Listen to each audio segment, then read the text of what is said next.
അങ്ങനെ എനിക്ക് പെട്ടെന്ന് വീട്ടിലോട്ട് പോകാനായിട്ടൊരു ആഗ്രഹം വന്നു. അങ്ങനെ നമ്മൾ ഡ്യൂട്ടി എല്ലാം കഴിഞ്ഞ് ദേ എത്തി.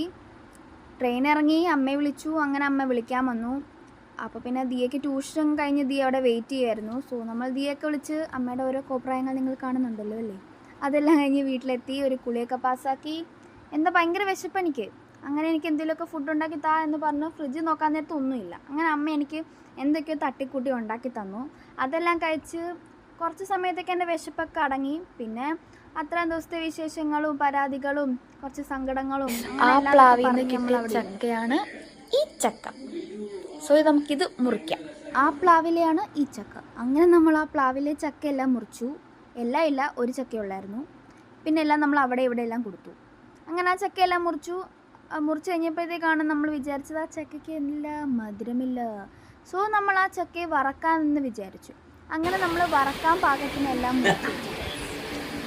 നമ്മൾ അപ്പൂപ്പനും അമ്മയും കൂടാണ്, എന്നാൽ നിനക്ക് നാളെ കൊണ്ടുപോകാമല്ലോ എന്നുള്ള രീതിയിൽ നമുക്ക് ചക്കയെല്ലാം മുറിച്ച് തന്നു.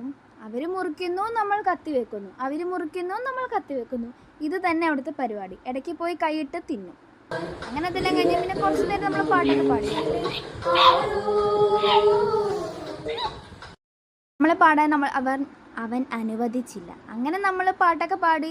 അത് കഴിഞ്ഞപ്പോഴത്തേക്കും അമ്മ ചക്ക ഇടുന്ന മണം വന്നു. പിന്നെ നമ്മൾ അടുക്കളയിലോട്ട് കയറി. അതെല്ലാം കഴിഞ്ഞ് ദേ ചക്ക വറുത്തു. പിന്നെ ആ പേപ്പറിൻ്റെ അടുത്തിരുന്ന് കോരി തീറ്റിയായിരുന്നു എല്ലാവരുടെയും ജോലി. അപ്പോൾ ഇന്നത്തേക്ക് ഇത്രയേ ഉള്ളൂ. Tata, bye bye.